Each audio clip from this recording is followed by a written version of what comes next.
When Lana Turner was a little girl, her father was murdered, robbed and beaten to death on a San Francisco street after a long night of gambling, on his way home with his winnings still in his pocket. She was 9 years old.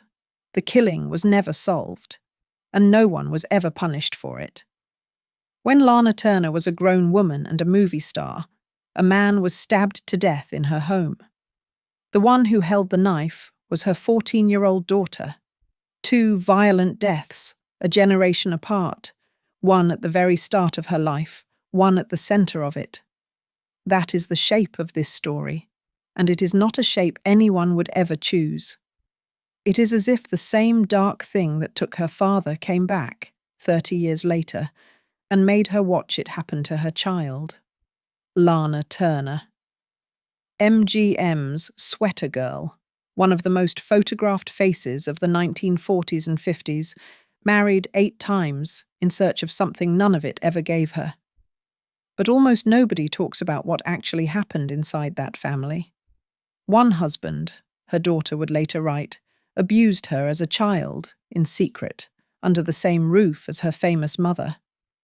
One boyfriend, a mob enforcer, brought violence into the house and did not leave it alive. And one daughter, at 14, took a road that the rest of her life would never quite turn back from. A road she would one day name, in a single word, in the title of her own book: Detour. The deeper you go into it, the more it refuses to let you look away. To understand what happened that night in Beverly Hills, you have to understand a frightened girl from a mining town in Idaho who spent her whole life looking for somewhere safe to stand. The Sweater Girl. And the first killing she was not born, Lana. She was born Julia Jean Turner, Judy to everyone who loved her, on the 8th of February 1921 in the little silver mining town of Wallace, Idaho. Even her birth year carries a small, telling uncertainty. She insisted, all her life, on 1921, while most records put it a year earlier, in 1920. It was a time when a woman in Hollywood was expected to quietly shave a year off her age, and Lana, who would spend her career being other people on screen, was never entirely reliable about the simple facts of her own life. The myth-making started early, and some of it she did herself. She was the only child of 2 teenagers. Her father, John Virgil Turner, was a miner and a gambler, and, by some accounts, a small-time bootlegger. A charming, restless man who briefly ran a dry-cleaning shop, then drifted back to the mines, then drifted out of Idaho altogether, chasing the next thing. Her mother, Mildred, was barely more than a girl herself, and would go on to work punishing hours as a beautician to keep the 2 of them fed. The family moved to California while Judy was small, and there, almost immediately, everything came apart. Her parents separated. Her mother, working long hours and unable to care for her, placed Judy for a time with a foster family, where, by her own later account, she was treated badly, even abused. And then, around Christmas of 1930, came the wound that everything downstream grows out of. Her father won a sum of money in an all-night gambling game in San Francisco, and on his way home that night, he was robbed and beaten to death in the street. The murder was never solved. No one was ever charged. A 9-year-old girl lost her father to a sudden, violent, unexplained killing, the kind that teaches a child, far too early, the single most destabilizing lesson there is, that the floor of the world can give way without warning and never be repaired, and that no one is necessarily coming to make it right. That kind of loss leaves a mark, and in Lana Turner it left a very particular one. For the rest of her life, she would chase stability the way other people chase fame. She would marry, and marry, and marry again, looking for the safe and permanent home that had been ripped away from her at 9. It is the thread that runs through everything: the abandonment, the foster home, the father gone in an instant, and then a grown woman spending decades trying to rebuild a shelter that had been taken before she was old enough to understand it. The tragedy is that she kept looking for it in precisely the places least capable of providing it. Her mother eventually brought her to Los Angeles as a teenager, and there the most famous origin myth in all of Hollywood was born. The legend says she was discovered sipping a soda at the counter of Schwab's drugstore, plucked from obscurity by a passing producer, a story so perfect that it has been told and retold for nearly 90 years. It is a wonderful story, and it is not true. In reality, she was 16, skipping a typing class at Hollywood High, drinking a Coke at the Top Hat Cafe across the street, when the publisher of the Hollywood Reporter happened to spot her and asked who she was. Her name travelled, through a talent agent, to the director Mervyn LeRoy, who decided that Judy was far too plain for the face in front of him, and gave the girl a brand new first name to go with her brand new life. He called her Lana. The sweater girl was invented in that instant, the wholesome American bombshell, the good girl with something dangerous moving just underneath. The rise was everything the studio could have wanted, and more. Through the 1940s and into the 1950s, she was one of MGM's brightest and most bankable stars. She smouldered opposite John Garfield in The Postman Always Rings Twice, one of the great noirs of the era. She anchored the soap operatic blockbuster Peyton Place and earned an Academy Award nomination for it. She carried Imitation of Life and the Bad and the Beautiful. Audiences adored her. The working-class girl who had become the very picture of glamour, proof that the fantasy could come true. And off-screen, she did the one thing she could not seem to stop doing. She married, 8 times, to 7 different men. The band leader Artie Shaw, a marriage that lasted months. The restaurateur Steve Crane, who would become her daughter's father. The millionaire Bob Topping. The Tarzan actor Lex Barker, and 3 more after that, ending with a hypnotist and con man. Each wedding was, in its way, the same wedding. A woman trying to build the safe house she had lost as a child, and discovering, each time, that she had built it on sand. There was always a strange double exposure to Lana Turner's fame. The studio sold her as the all-American girl next door, the wholesome beauty in the tight sweater, and the public bought it, even as the same public devoured every detail of her divorces and her romances and her famously complicated heart. She was marketed as innocence and consumed as scandal, and she lived in the impossible gap between the two, a manufactured good girl whose real life kept refusing to behave. The studio could write her a public image. It could not write her a stable one. And the men kept coming, and the marriages kept ending, and the search for a safe place to stand kept leading her somewhere less safe than the last. She wanted permanence. She wanted to be safe and loved, and finally, blessedly still. She just kept trying to find those things in the most volatile rooms in America, among men who promised shelter and reliably delivered storms. And that, it turned out, was a much harder thing to arrange than she had ever hoped. What came next is the chapter most people know almost nothing about.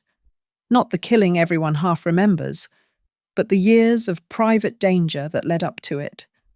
And it began, before any of the dangerous men, with the 2 quiet people who were actually doing the work of raising Lana Turner's only child, Steve and Mildred, the family that held the line. Before we reach the men who did harm, it is worth meeting the 2 people who, more than anyone, kept Cheryl Crane from being lost entirely. Because the great irony of this family is that the famous mother was rarely the one raising the child. That work fell, again and again, to a restaurateur and a grandmother. Cheryl's father was Steve Crane, Lana's second husband, a smooth, good-looking man who ran a popular Hollywood restaurant called the Luau. His marriage to Lana had begun in something close to farce. It was annulled, then performed all over again, when it emerged that his divorce from a previous wife had not actually been final the first time. By the time Cheryl was old enough to know him, her parents were long divorced, and Steve was the parent in the wings. Not always present, not always reliable, but there, with a restaurant and a kind of steadiness that Lana's whirl of weddings and divorces could never offer. In the years after the killing, when Cheryl's life had come apart at the seams, it was her father's world she would eventually drift back toward, working in the hospitality business he had built. He was the ordinary anchor in a childhood that had almost none of them. And then there was Mildred, Lana's own mother, Cheryl's grandmother, and quietly the most important adult in this entire story. Mildred had spent 80-hour weeks as a beautician to keep a young Lana fed after the murder of her husband, and decades later she would do the same unglamorous, thankless work all over again, this time for her granddaughter. When the court made Cheryl a ward after the killing, it was Mildred who was granted custody. The grandmother who had raised the frightened girl from Idaho was now raising the frightened girl that girl had grown up to produce. 2 generations of Turner women, leaning on the same steady, working-class woman who asked for no spotlight and received none. If you want to understand how Cheryl ultimately survived what was coming, part of the answer is right here, in these 2 undramatic people. A movie star can give a child fame and money and a luminous face to be measured against for a lifetime. What a child actually needs is someone who simply shows up. Cheryl's mother gave her the first set of things, in abundance. Her father and her grandmother, imperfectly and inconsistently, gave her the second. And it may be the single reason this is, in the end, a survival story at all, rather than just another Hollywood tragedy. But survival was still a long way off, because the same house that the grandmother could not always be inside was about to fill, by Cheryl's account, with the first of the men who would do her real and lasting harm. Lex Barker, the stepfather of all the men Lana Turner married, the one who did the most lasting damage, by her daughter's account, never raised a hand to Lana at all. He saved it for the child. Lex Barker was a handsome, square-jawed actor, best known to audiences for swinging through the jungle as Tarzan, and in 1953 he became Lana's 4th husband, and the closest thing her daughter Cheryl, then a young girl, had ever had to a steady, live-in father. To the public, the marriage looked like another glamorous Hollywood union, the screen goddess and the matinee idol, beautiful together in the magazines. Inside the house, by Cheryl's account given decades later in her memoir, it was something else entirely. In Detour, Cheryl wrote that Barker began harming her in unspeakable ways when she was around 10 years old, and that dark secret continued in secret, in the way such things almost always do, under the same roof as her famous mother, who did not know who was working or traveling, or caught up in the demands of a career that consumed her. It is essential to say clearly whose account this is. It is Cheryl's, set down in print as an adult, about a man who by then could no longer answer it. Lex Barker died in 1973. The claim has never been tested in any court of law. But Cheryl told it plainly, without sensationalism, and she told it as the first great injury of her childhood. The thing that taught her, before she was even a teenager, that the adults around her could not be relied upon to keep her safe. By Cheryl's telling, when she was 13, she finally found the words and told her mother what had been happening to her. And here, the story gives Lana one of its few clear, unambiguous moments of maternal force. She ended the marriage. Barker was gone. Whatever else can be said about Lana Turner as a parent, and Cheryl would, in time, say a great deal of it, much of it painfully honest. On this, by her own daughter's account, she did not hesitate. Told the truth, she acted on it. But the damage was already done, and it is the quiet key to everything that follows. Because by the time the next dangerous man came into that house, Cheryl Crane was not a sheltered movie star's daughter who had never glimpsed the dark side of the adults around her. She was a girl who had already learned, in the worst way a child can learn it, that the people meant to protect her sometimes could not or would not, and that if anyone was going to stand between her mother and harm, it might, in the end, have to be her. That lesson would matter enormously just a few years later, in the space of a few seconds. If Lex Barker taught Cheryl that home was not safe, the next man would teach the whole family that it could be deadly. And what Cheryl did about it is something the rest of Hollywood could not believe when it happened. Johnny Stompanato, the gangster. Of all the men in this story, Johnny Stompanato is the one who died in it.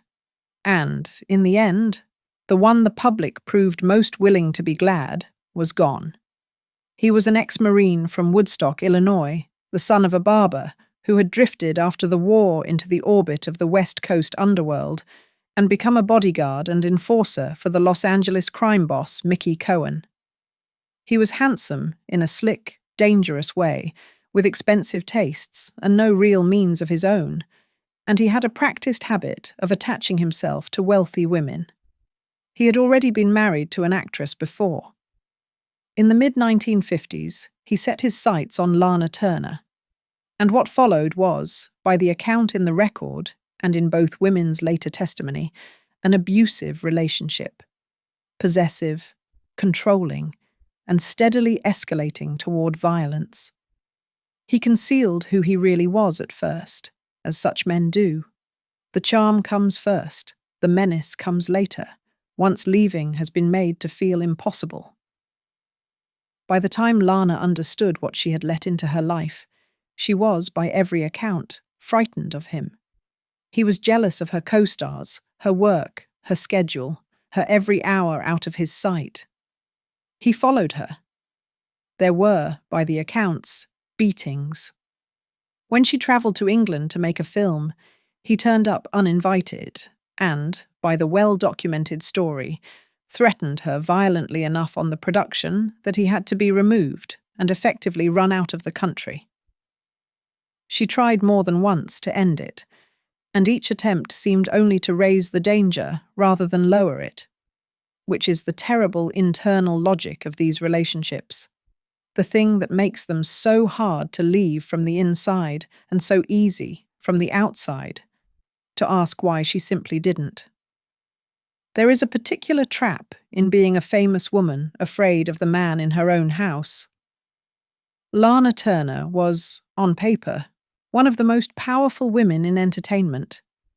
Wealthy, adored, surrounded by studios with every reason to protect their investment. And none of it helped her, because the danger was domestic, and the shame was private, and the era had no language for what was happening to her beyond gossip. To go to the police would mean headlines, and headlines meant the wholesome image the studio had built would shatter. To stay meant the fear continued. So she did what so many women in that position did and still do. She managed it, quietly, alone, hoping each breakup would hold, watching each one fail. That she happened to be a movie goddess did not exempt her from the oldest and most ordinary kind of danger. If anything, her fame made it harder to name. And the entire time, a teenage girl was watching.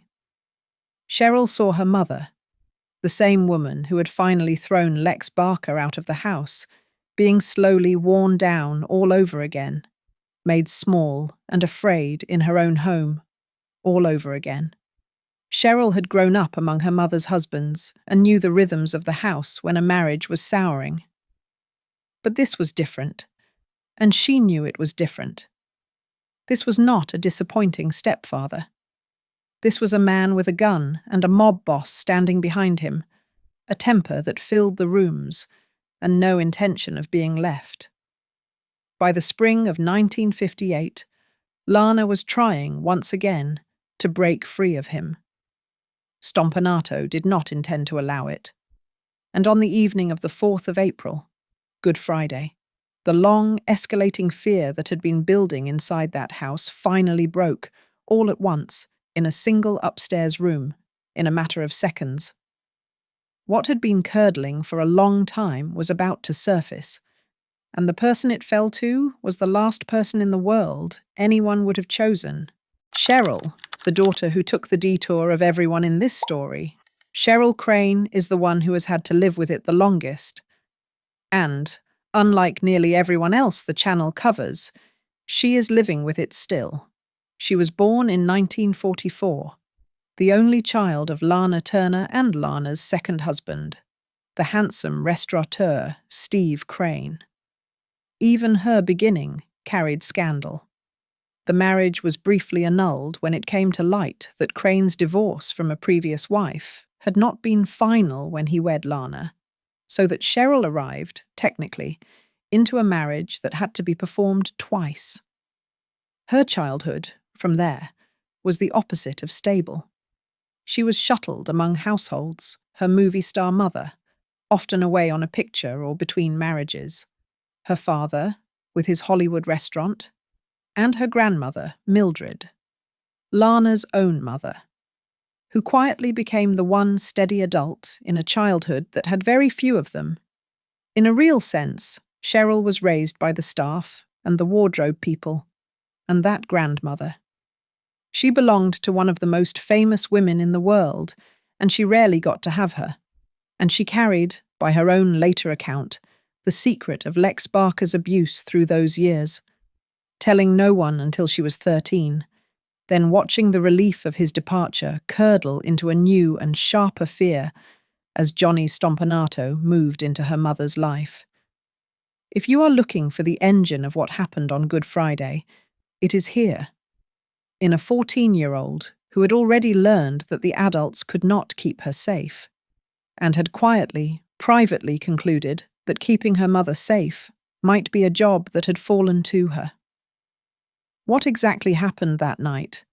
The channel will lay out carefully in just a moment because it is genuinely contested, and a living person sits at the very center of it. But the bare established fact is this. During a violent argument between Lana and Stompanato behind a closed bedroom door, Cheryl, who had gone to the kitchen, taken a knife, and come back upstairs, by her account meaning to defend her mother, stabbed him once. The wound was fatal. He died on the floor of her mother's bedroom. In the early hours of the morning, Cheryl turned herself in to the police, and she was taken to juvenile hall. She was 14 years old. That was the turn. The cost came afterward, and it stretched on for years. Cleared by the court, but convicted, instantly and brutally, by the press, she became the most famous teenager in America for the worst possible reason. Her face in every paper, her name a punchline and a horror. She was made a ward of the court and placed in her grandmother's custody. She ran away, more than once. She spent time in reform schools and, by the accounts, in a psychiatric hospital, and at her lowest, she attempted to take her own life. The road her memoir would one day call the detour led, for a long and frightening stretch, only downward and only into the dark. A girl who had acted, in a single terrified instant, to protect her mother spent the years that should have been her adolescence paying for it inside institutions. Think, for a moment, about what those years actually were. She was a child who had done a terrible defensive thing in a single instant of terror, and the world responded by making her a permanent exhibit. Her face ran in papers across the country. Strangers had opinions about her soul. The most private, traumatic night of her life was reprinted dramatized, and speculated over for the entertainment of people who would never know her. A teenager is not built to carry that, and for a long time Cheryl did not carry it well. How could she? The running away, the institutions, the attempt on her own life. These were not the actions of a bad girl, as the era was quick to suggest. They were the predictable wounds of a child crushed under a weight no child should ever be handed, and then blamed for buckling. The genuinely remarkable thing, the thing that, in the end, turns this from a pure tragedy into something closer to a survival story, is that the detour eventually, slowly, turned back toward the light. But before we can get there, we have to slow all the way down and sit with the night itself. Because for nearly 70 years now, the world has refused to fully agree on what actually happened in that room, the night, and what can and cannot be known. The events of the night of April 4th, 1958, have been re-examined, re-argued, and reimagined, more times than almost any other private moment in Hollywood history. It is worth slowing the pace right down here and being scrupulous about what is solid ground and what is not, because the most sensational version of that night is also the version with the least proof behind it, and a living woman's name depends entirely on the difference. What is established? A coroner's inquest was held just 1 week later, on the 11th of April, 1958. After hearing the evidence, including emotional, tearful testimony from Lana Turner herself, the jury ruled the death a justifiable homicide. Cheryl Crane was exonerated. She was never charged with any crime. In the eyes of the law, then and now, what happened in that room was the lawful defense of a mother against a violent man. That is not speculation, and it is not the Channel's opinion. That is the official verdict, and across nearly 7 decades it has never been overturned. What is documented by the record? The inquest itself, by the assessment of many who have studied it in the years since, was strikingly, almost suspiciously brief. The questioning of Lana was gentle. Cheryl herself never took the stand. The jury heard only the written statement she had given police on the night of the killing. Lana's very first telephone call, after the man lay dying, was not to the police at all, but to Jerry Geisler, the most famous defense attorney in Hollywood, the man the studios kept on call for exactly this kind of catastrophe. The fatal wound was a single thrust, and observers, some of them unkind, called Lana's weeping testimony the finest performance of her entire career. None of those details change the verdict, but they are the reasons the verdict has never fully satisfied everyone who has looked at it. What is disputed, and what must never, ever be stated as fact? For nearly 70 years, a darker theory has refused to die. That Lana Turner herself wielded the knife that night, and that her 14-year-old daughter, who could not be tried as an adult and would almost certainly be cleared, took the blame to spare her mother prison and salvage her mother's fading career. Stompanato's family believed some version of this.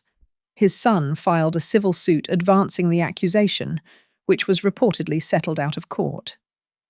The mob figures around Stompanato pushed theories of their own, and as recently as 2024, the true crime author Casey Sherman revived the whole question in his book A Murder in Hollywood, pointing at the night's many loose threads. It is a theory with a long life and a powerful gravitational pull. It is also, to this very day, a theory entirely without proof. And even readers sympathetic to Sherman's research have noted that his account of how Lana supposedly did it rests on conjecture rather than on evidence. No charge was ever brought against Lana Turner, not in 1958 and not in the decades after. Cheryl Crane was cleared by a court of law, and across an entire lifetime, she has never once wavered from her account of what she did and why. What is known, and what has never been in dispute, is the smaller and far sadder truth sitting underneath all the speculation, that a frightened teenage girl in a house that violence had made unsafe picked up a knife meaning to protect her mother, and a man died, and a child's whole life detoured into a darkness it would take her years to climb back out of. You do not need to solve the rest of it to feel the full weight of that. None of this resolves anything. The only people who could ever say for certain what happened in that bedroom are gone, or have long since said all they intend to say.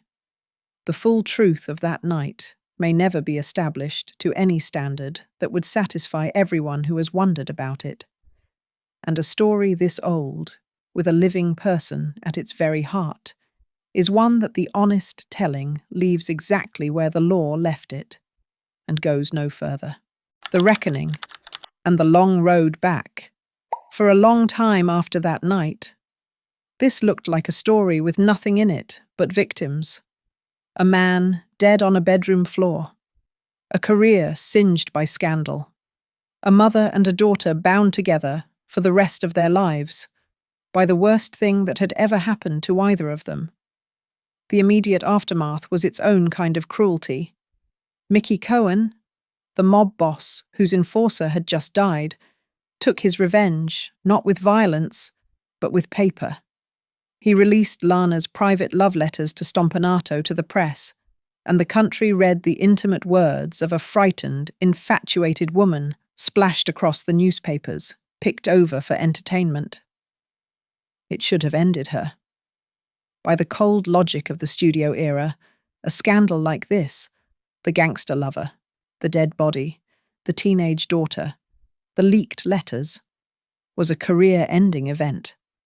And yet, in one of the bleakest ironies of the whole story, it was not. Her very next film, the lavish melodrama Imitation of Life, became one of the biggest hits of her career, audiences flocking to see the real woman whose real life had out-melodrammed anything on the screen. Lana Turner survived professionally on the strength of the worst thing that ever happened to her family. There is something genuinely uncomfortable in that, and the video should not flinch from it. And yet the other side of it is also true. And with Lana Turner and her daughter, it is truer and more genuinely hopeful than almost anything else the channel ever gets to say, because Cheryl Crane survived.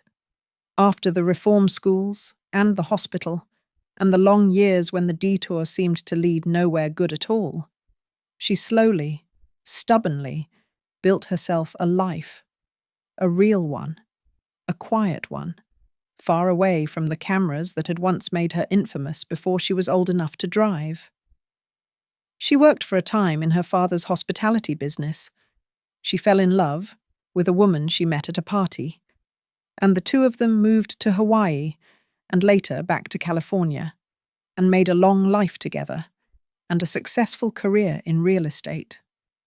The girl whose adolescence had been swallowed whole by one night grew into a woman with a home and a partner of decades, and the one thing she had been deprived of from the very beginning: stability, ordinary, hard-won, unglamorous peace.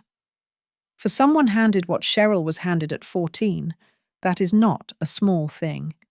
It is very close to a miracle, and the video should let it land as one. It is worth dwelling on the ordinariness of it, because the ordinariness is the triumph. The most infamous teenager in 1950s. America grew up to spend her days showing houses to buyers, balancing a business, coming home to the same person every night for decades.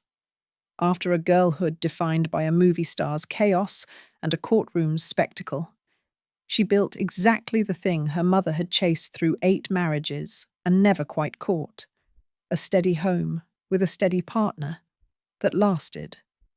There is a quiet justice in that the channel can simply let sit. The daughter found the safety the mother spent her whole life looking for.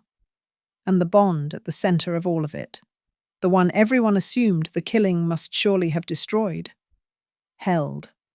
Lana got sober in her later years.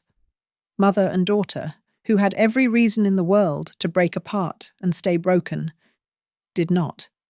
When Cheryl finally sat down and wrote her memoir, an unflinching book that did not spare her mother's failings, the strange and moving result was that talking about it openly brought the two of them closer rather than driving them further apart.